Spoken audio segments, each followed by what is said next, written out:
Hey guys, One Hit Wonder here, and welcome to part 3 of my E3 Extravaganza.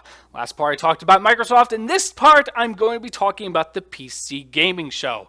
If you want to see the previous parts, I'll leave a link in the description, and also put a link here on the video in this corner here. And also in this corner will be the link to the next video of the next part of my E3 Extravaganza. Till then, enjoy me talking about the PC Gaming Show.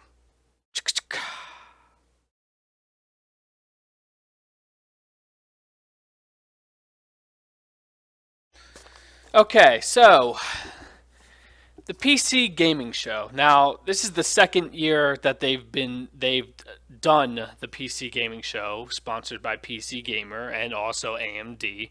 It's also got a lot of other sponsors now.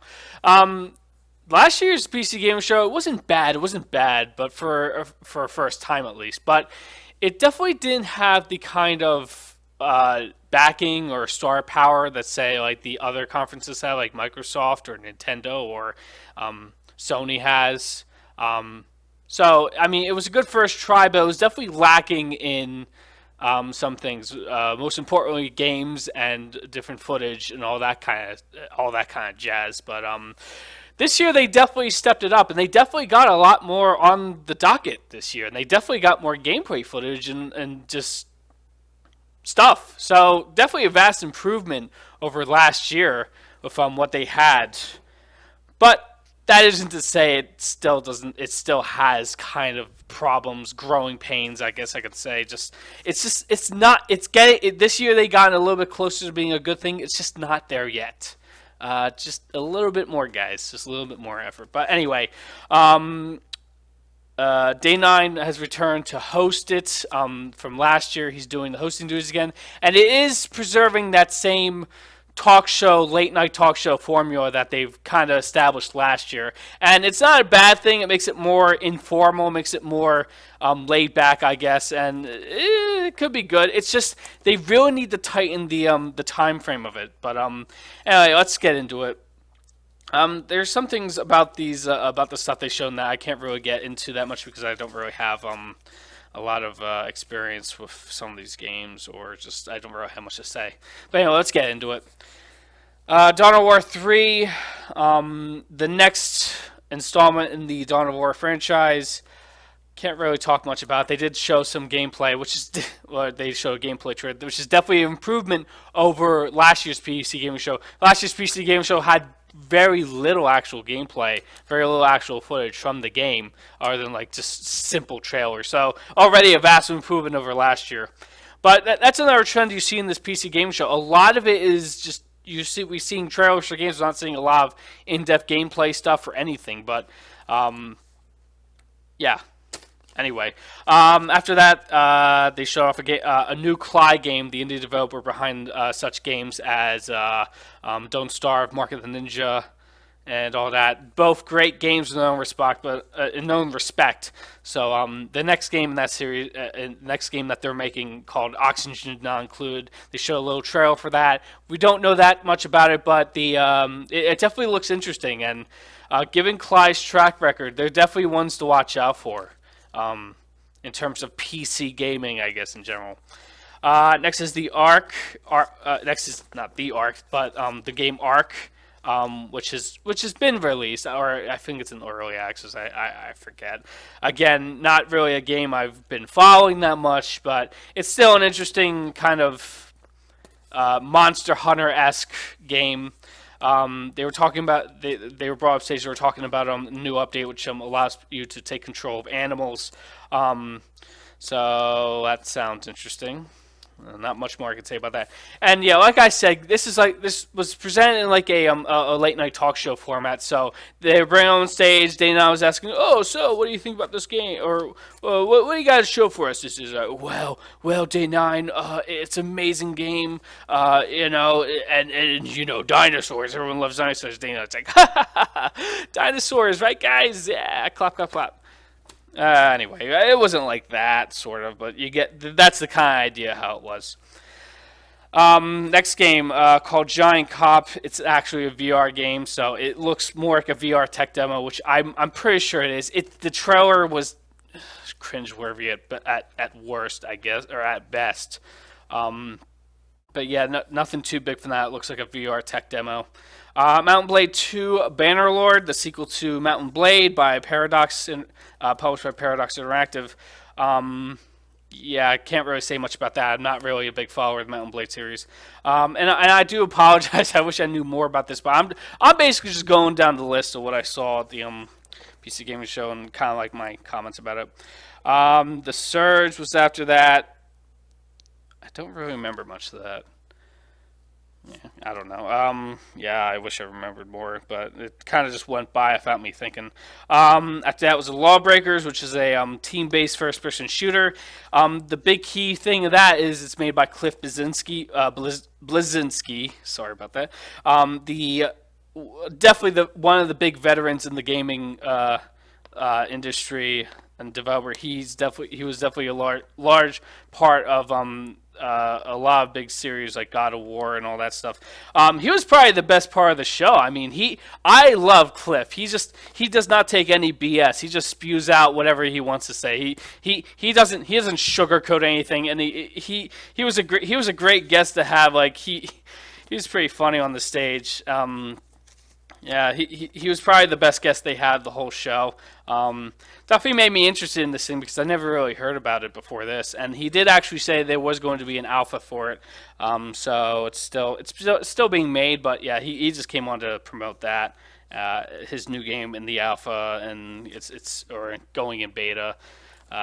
Should be interesting, but again, it's another team-based shooter, and unfortunately, Overwatch is kind of the big thing right now. I do hope it doesn't end up like Battleborn and gets overshadowed by that. Then there was a little video from Yahoo about esports saying, "Oh man, us at Yahoo, we love esports, and now we're making a big thing." But here's me the whole entire time that was showing. Yahoo, they still exist.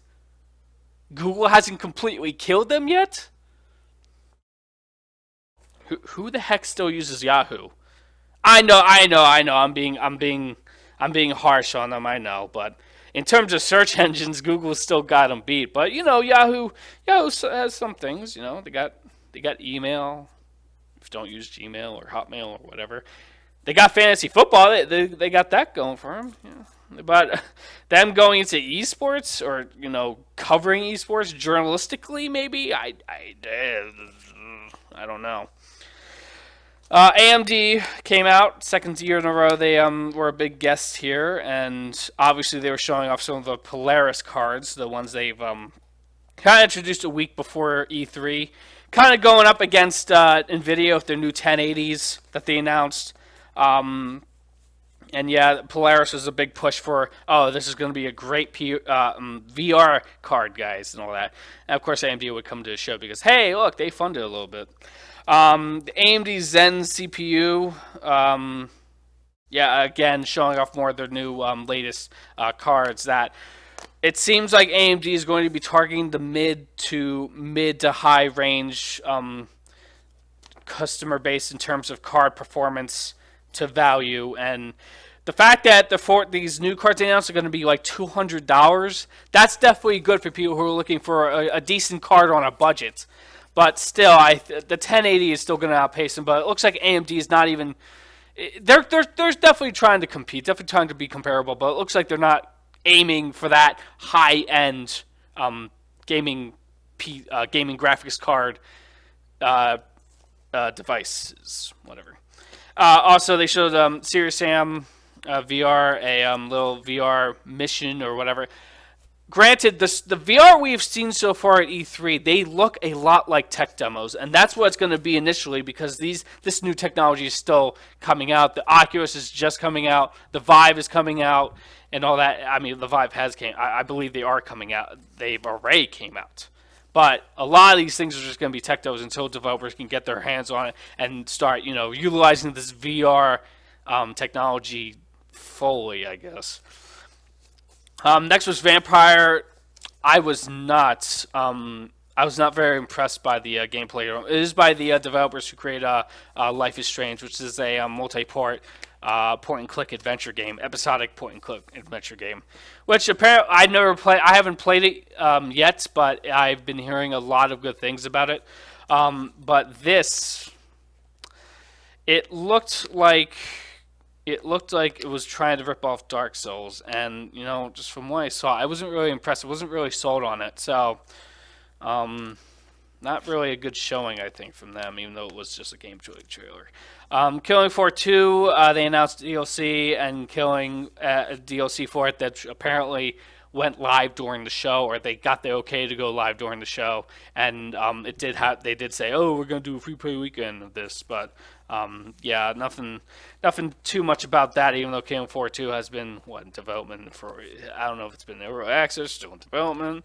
Again, Killing Floor 2, I do have Killing Floor 1, haven't really played it that much. It's basically Nazi zombies, I guess, from Call of Duty, but that's not. I don't think that's being fair. It's probably. I hear it's a fun game. And also they announced a VR mission of Killing Floor for Oculus. Keep in mind, Oculus. I was not happy about hearing about Oculus because Oculus has been doing some very scummy things. I guess I gotta say thanks to Facebook, trying to close their store, keep it closed, and not open like the Vive is a terrible idea. A terrible idea. And you're just telling consumers that, oh, here's some stupid DRM that we're trying to do. And it's a terrible idea. And I hate that the Oculus has turned into such a thing like that. And it has to be fully blamed on Facebook. Not even caring about gaming, trying to make Oculus turn into a widespread thing. But I find it ridiculous that they would do this, and it has Facebook's doing all over it. Anyway, whatever. Super Hot VR. The game Super Hot is getting a VR mode. Super Hot, another game I haven't really gotten around to playing yet, but it looks interesting, super innovative, and all that. Tyrant. Can't really say much about that. Observer. Again, these last few games have been focused on VR. I really can't say much more about them other than what we saw. Drop Zone. It's an RTS style game. Can't really say much about that. Keep this in mind about the PC Game Show. There's a few things that I just haven't even heard of before this thing. And yeah, you could say these are reveals or whatever. But to me, I don't know. And they probably were. But there's nothing. The problem I have with the PC Gaming Show, halfway through it kind of lost my attention because it just drug on and on and on.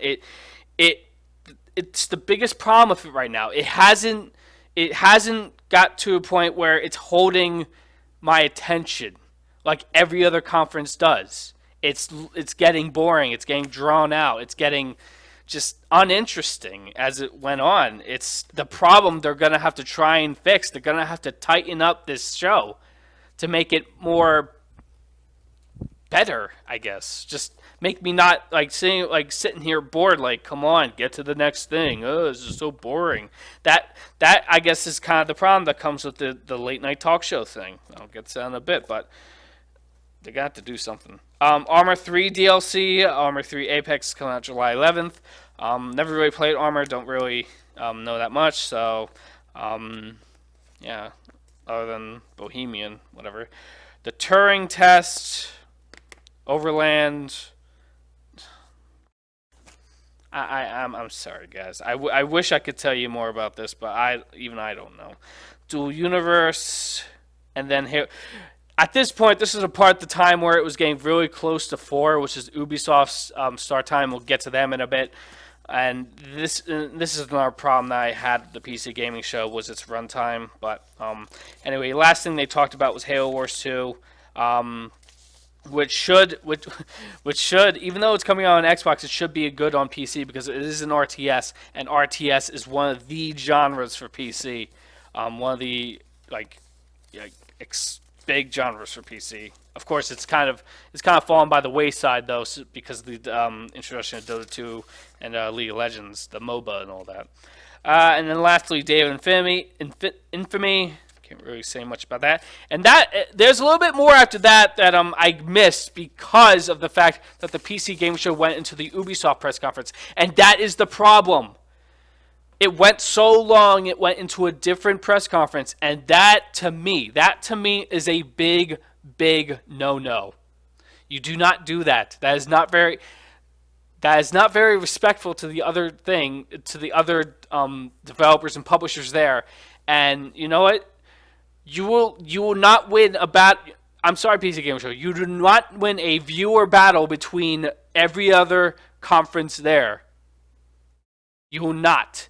And it's a shame because Warren Spector ended the show and he came out. He didn't really show anything, unfortunately, but he did give a very good speech about his passion for PC gaming, and all that stuff. It was a very good speech. You can actually look for it on YouTube. It was at the end of the PC gaming show.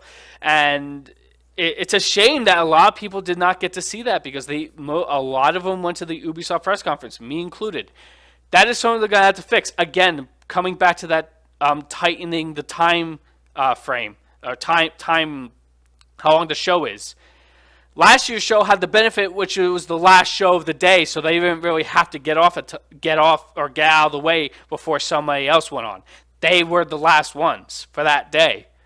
This time, it was sandwiched between Microsoft and Ubisoft. Bad idea if you're going to be running over that time limit and into Ubisoft's event, because you will lose those viewers. You will lose whatever you want to show during that time. And like I said, I just feel like it's in poor taste for them to do that. Of course, maybe they're not thinking oh, we don't want to be disrespectful or anything. And maybe there's some people who's like, how's that disrespectful? It's different events, different places, different whatever. I don't care. Conferences should not overlap. Period. And PC Gaming Show is going to have to tighten that up. But overall, it was much better than last year. They actually had a lot of stuff to show compared to last year, some gameplay stuff. And they definitely did get a lot more stuff to it. And that already made it way better than last year. But it improved. It improved. But those things I said, they need to improve some more and really get this show tighter. They need to get it to a point which doesn't make it drag, which doesn't make me want to switch off halfway through, and it should not go into another press conference time. And I really hope they improve on that next year, and I really hope they keep doing it, because the idea of PC gaming being more represented at E3 is definitely nice and refreshing to see, I guess, even though Microsoft did have a lot of PC-focused stuff at their convention compared to the Xbox stuff. But yeah, PC Gaming Show improved from last year, but it still needs some work.